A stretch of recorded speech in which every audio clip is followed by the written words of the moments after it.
All right, here we are. Welcome back to 21 Soul at the Rope-A-Dope Room in East Philadelphia. Today, we have the great pleasure of meeting with Mr. Dred Scott. Lewis, what's Welcome. So good to see you. Thanks for having me back. I appreciate it. Thanks for coming down. Made the trip from Brooklyn to New York City. It was really nothing. You know, I live near the Verrazano Bridge in Bay Ridge, so just boom, over the island, boom, onto the Parkway. I love it. I was in New York once and got up early in Brooklyn and thought, you know what? There's no traffic on the BQE. I'm going to head home. And I got a call from, I think it was Terrace Martin. He's like, hey, man, I just got up. Do you want to get together for breakfast? I'm like, no. I'm gone. Sure. And I got back here in an hour and 15 minutes. Sure, yeah. Love it. So, Dred, we're here. You've been around Rope-A-Dope for some time now. From the days of the first, our first experience with you was live at Rockwood Sessions. Right. All right. And this year, Dred Scott Rides Alone came out. So let's start there. Start with Rides Alone. This is a really interesting piece of work that surprised me, I think, what you had done. Well, it surprised a lot of people because it's sort of pastoral, you know. It's not complex and intense. It's kind of a salve. I feel like a search for beauty, a chance for people to escape. Mm-hmm. I have plenty of opportunity to make music that's pointed in a direction, political or personal or otherwise, but to just make something that's, you know, that'll make people feel good. They're songs. Yeah, they're songs. Yeah, it's not about your chops, which you can show off all day long. Well, it came. You know, it was. The whole thing came about not by an original purpose. Usually, I have an idea, and then the music follows this idea.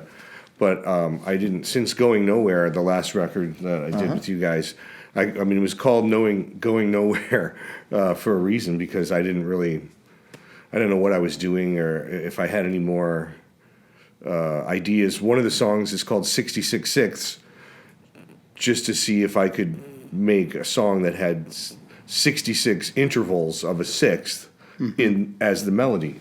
And I thought at that point I'm kind of running out of, you know, I get inspiration or reasons to write music. It just got kind of academic.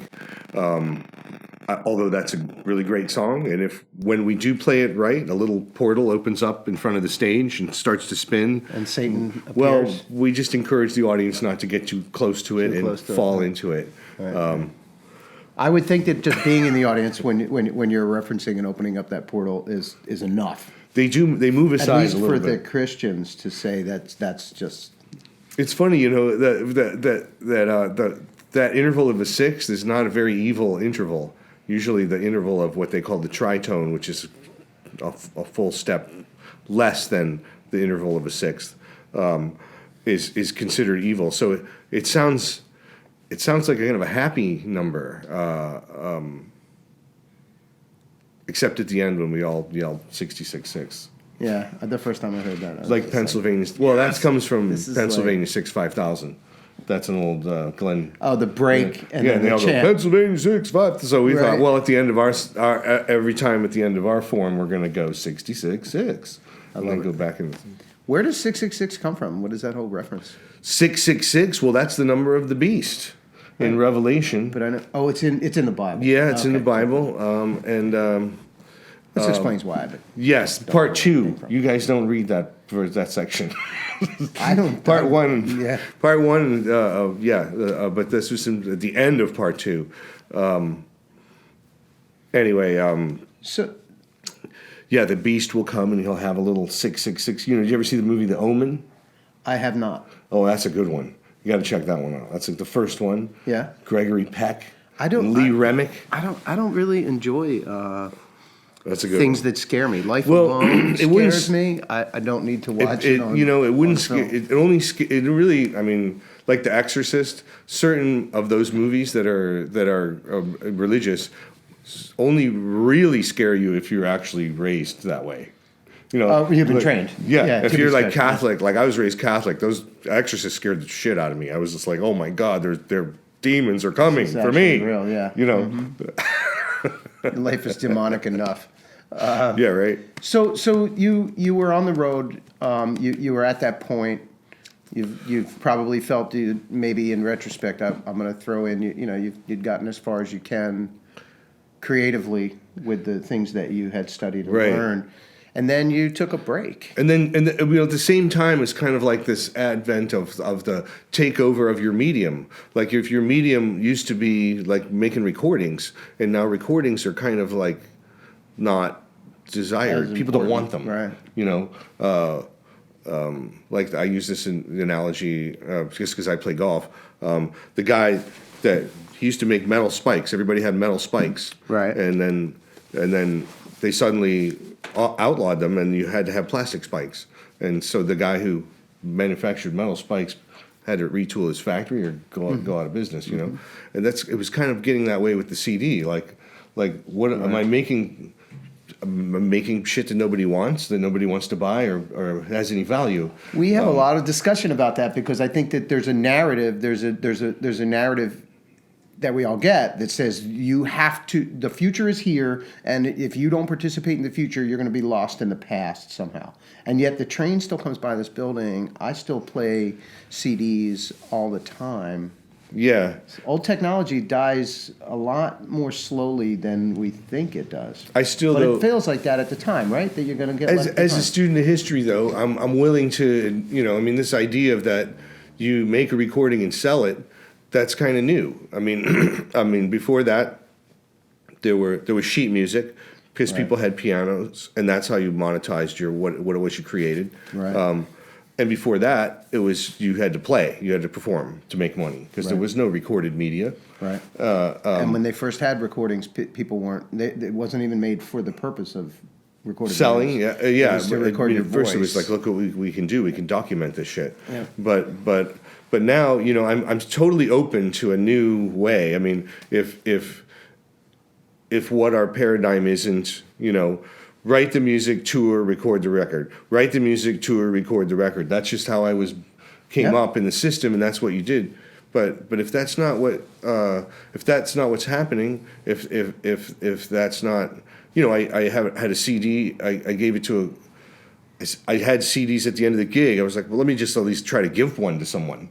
Right. And I just went to this young girl and I said, hey, you want? And she was into it. She's, I got no way to play it. I can't play it.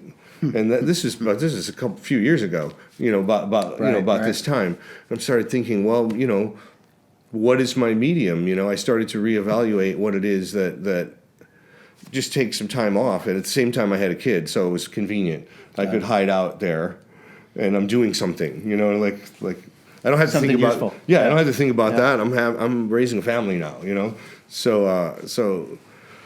But it's not surprising to me that after spending time, raising your child, that you come to a moment where you're writing Rides Alone and you do that album and it has a more positive and uplifting, less intense and more comforting feel. Well, completely coincidentally, a friend of mine, Phil Auberg, he called me up and said, I'm on the board of the UCross Foundation, and this is a artist residency program in Wyoming that's been around for a long time. And he said, if you apply, I'll recommend you to get in. And I didn't even know, what is that? Right. Artists and writers do this all the time, and I guess composers and musicians do that. I'm so busy working, I'm like, what? Take time off to what? I can write during the day or whatever, Right. But for those, if you don't know, you go to this colony, and in this case, there's like about a dozen of you at any given time, writers, a few visual artists, and I was the only musician at the time. But they give you your own space, and there was a piano in my space and a little kitchen, and it was really nice. And you're in Wyoming. It's like big sky country up in the high desert, and they bring you a lunch. you're on your own for breakfast, and then you have a communal meal at the house Nice. with the rest of the artists. And I was there for 2 weeks, and you know, after 2 days of, you know, just like, what do I do? Right. Like, you know, Let me acclimate here. how many times can you jerk off? Sorry, I have to say that. I mean, you know, really. The it's answer for anyone yes, watching it's at home is as many times as three you and like. three and a half Yeah. a day, I would say. So- But fortunately, there was a piano there, and so whenever I didn't know what to do, I could just sit down and play and practice. Yeah. I brought a pile of music to practice, and of course, if you're a piano player, the what you need to get at to practice and to discover is limitless. Interesting. You'll never get through it in your entire lifetime. I feel sorry for saxophone players. Their instrument is not so old, but our instrument is very old, and people have been writing for it for a really long time, and they've written a lot for it. And so anyway, that was, you know, how it started. And then just, you know, some songs started to come out finally after a few days, and then I just kind of got on this path of this idea of just trying to make a series of just, you know, pretty pictures, Yeah. you know, for lack of a Influenced better by word. the surroundings, I'm sure. Beautiful, yeah. And just a chance to really go, why, you know, what is music for? Why am I doing this? You know, the whole, you know, everyone has a midlife crisis. I had a reverse midlife crisis. You know, I've run away with the secretary and traveled the world and you know, lived the life of a musician. You know, a cubicle with, you know, health insurance and some walls. You know, Wow. that's really strangely attractive after all these years Yeah. of living this lifestyle. You know, so you're searching for that sort of thing. But it helps you to, you know, be satisfied in your own skin when you come around that. Everyone has to go through that, you know, and what am I really doing? And it felt satisfying to be, especially, you know, people seem to be so free with being ugly these days. I hate to be one of these people that says these days or things are different, but the trend in my life that I see that's different about these times, you know, politically or otherwise or whatever, Culturally.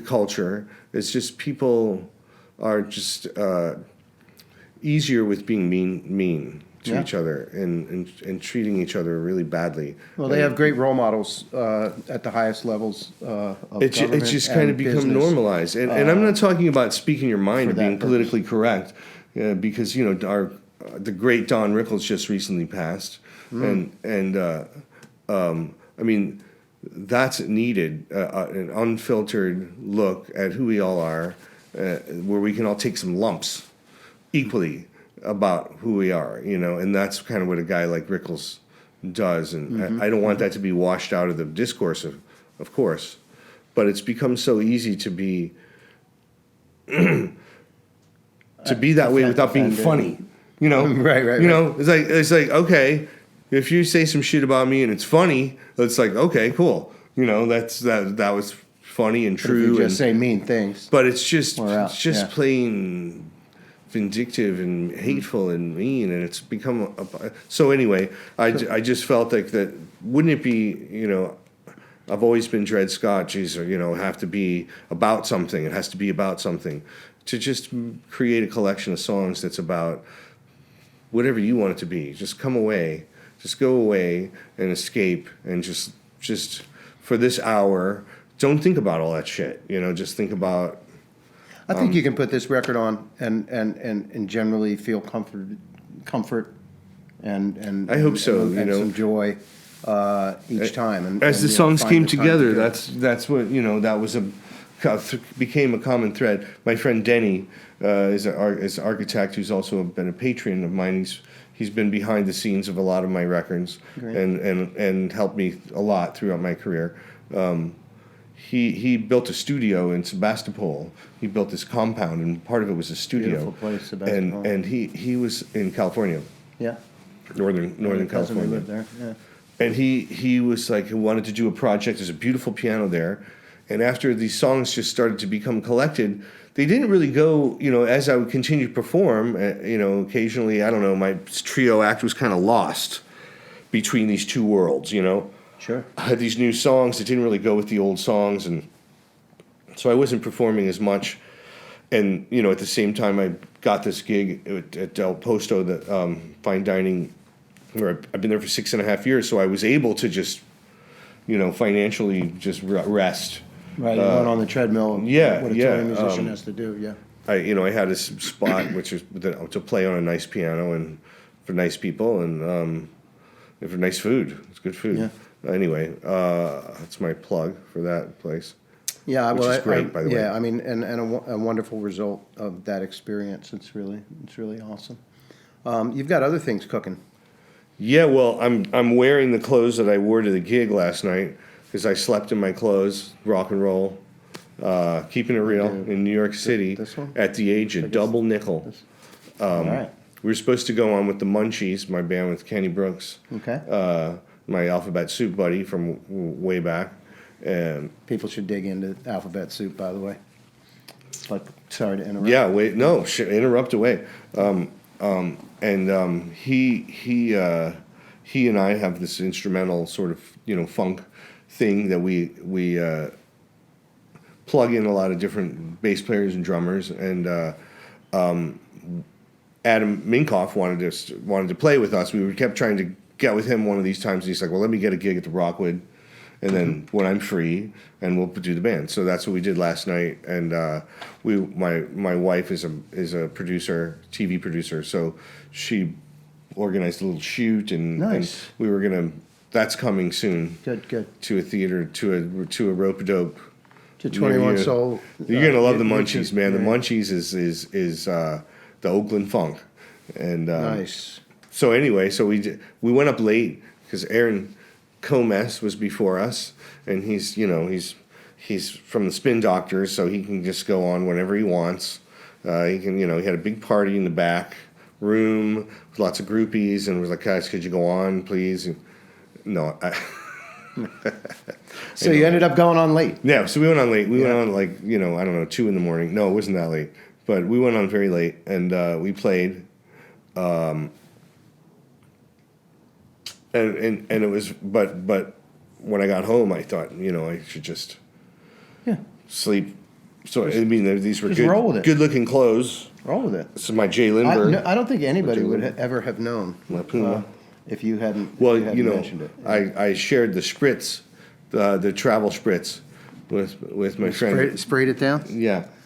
Whenever I travel, I bring a squirt bottle as one of my main things. So whatever I wear, wherever I go, I can just put whatever it is on a hanger and give it a little spritz with the water and the wrinkles. Travel tips for Come on, musicians. yes. Yes, and it's that thing that's so simple that you should have thought of Check it out I yourself. still got my sweatband on. I only wear my sweatband for the Munchies gigs because Kenny Brooks, he doesn't wear sweatbands anymore, but he turned me on to sweatbands.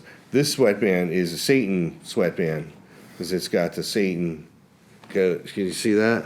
This interview has This shit is evil. religious or anti-religious overtones, evil. undertones, we should say. It's just a sweatband, the dude. show. It's just a sweatband. Exactly. Yeah. Come on. Yeah. I told People my have tattoos that are much worse. You have kids, right? Okay, so I do have children. Yeah, you have lots of kids. So you've probably maybe had this conversation, but my daughter's 7, and the other day she said to me, the kids at school, they were saying a bad word. It began with an H. Bad word. H. Shit. H. Oh. H. Okay. Hell. What could that be? Hell. Hell. Is it hell? She's like, yeah, that's it. That's what it was. They were saying hell, and that's a bad word. What is hell? Wow. Okay, I got this. I said, Yeah? yeah. Well, because we talk, we've already been through the got whole the vibe. Christmas, Jesus in the manger, scary, scary danger, that the whole thing, and so she she says, what is hell? Okay, I got this. So I say, well, there's people who believe in God. She knows what that is, and some of those people believe in God, that if you're a bad person, and you don't, your God will send you to this place after you die, that's filled with fire, well, you will burn and be tortured for eternity. Wow. And she said, without hesitation, "You're making that up." Because She has good instinct. I do make up shit all the time. She has great instinct. I do make up It shit sounds made around up. her. But in the context of me trying to tell her that, I don't think I was. I mean, I don't think I was embellishing or trying. That's pretty simple. Pretty straightforward. My tone was not like, you should know this is sarcasm and stupid. I give her the facts as closely as I can see that people seem to believe them. And I was raised Catholic. I went to a Catholic prep school, all boys from grades 6 through 12. I'm qualified to comment on religion. I've had a lot of. You've got your. I've had a lot. I've actually read the Bible many times, and so I didn't think I was really coloring the whole thing with my beliefs, but with my statement. It is. It's just. I think Lucy is saying it's counterintuitive, and I happen to agree. Let's talk about. We've got a little bit of time left. Wanted to talk about the other things that you're doing. You want to start with the book real quick? Yes. Yes. Well, I wrote a book back when I was doing the Rockwood Music Hall. For those 6 years, every Tuesday night, I sent out these emailers before there was Facebook, and that's how And I just started including little stories, and then it just became more autobiographical and sometimes fanciful, and I just got into writing about my life, and people suggested that I collect them. Some of the better ones, and put them out in a book. So that wasn't really enough, just those email. So I took the last several years of being not necessarily whatever active, whatever in the music scene, to really fill in the gaps and write finishing and ending stories and kind of make it somewhat chronological. So it's called 50,000 Bong Hits, and it's looking for a home. I've got the fourth draft completed. Like when people say, "Oh, you're writing a book," blah blah blah. Even writers, that write for a living, if they're working on a book, until you can take the thing and thunk it down on the desk, boom, here it is. It's not done. Motherfucker. Yeah. That really kind of separates the whatever. I hate to say the men from the boys these days. The women from the girls. The adults from the children. Right. There we go. Well, I think we're politically correct enough on that one. There we go. Practitioners from the dilettantes. Best. I don't know. Freedom Jazz. Well, that's another project that I have going. Since Carla Bley is getting older with her, they have this Liberation Orchestra that she had with Charlie Hayden, who's passed, and their efforts was a big band. Were focused, on songs of protest and rebellion, Spanish Civil War songs, for example, because those are probably the best songs. They lost the war, but they had the best songs, and a lot of those songs are still known. And other songs. Bella Ciao is one I play all the time. Tom Waits recently did a version of that. That was stunning. Yeah, that's a great version. It was a great version. Yeah. And it's a great song. And that was an anti-fascist song. I piss off my Italian friends by saying a lot of people didn't know that there was an anti-fascist movement in Italy during fascism, but there was. It was a strong movement, and there was an underground, and this song came out of that, which actually was a repurposed song from the turn of the century, like a folk slightly song. before the turn of the century, up in the north, in the Piemonte region. There was a worker rebellion, and that's when that song actually first the tune was used as a this, and you find as I get involved in this project that these songs, I wanted to find a Civil War song the American Civil War song that wasn't Johnny Comes Marching Home Like or a propaganda kind of thing. well, just right? or or a song everybody knows, Yankee Doodle Dandy or it's whatever. And so I dug around a little bit and I found this song, "Rally Around the Flag," that was both a northern song and a southern song.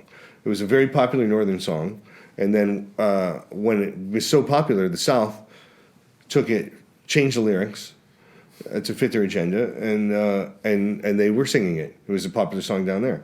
Wow. So a good song is a good song, and so that's what that's kind of. So you're performing these, educational. playing these, and you'll be recording them, hopefully? My plan to record them is nowadays you can go run around with your laptop to anybody and go stick a mic in front of them and put some headphones on them and go, hey, record on my shit, and so my plan is to get every musician that I know, to be on the first record, as many as I can. Incredible. So it's this kind of Live Aid or We Are the World or whatever sort of thing to raise awareness, to protest, staying woke, and all the other metaphors that amount to being involved in your Well, political. it can't come soon enough. reality. It can't come soon enough. We need it. The people that are out there need it. I think we're close on time here, so I just want to remind the people who are watching to dig into the world of Dred Scott. Start with Rides Alone and then work your way backwards is my best suggestion. And stay tuned at your website? DredScott.com. Yep, and at ropeitope.com for more news. Dred, thanks so much for doing what Dude, you do. thank you Bringing for having me, beauty to the brother. world. Thanks for being here.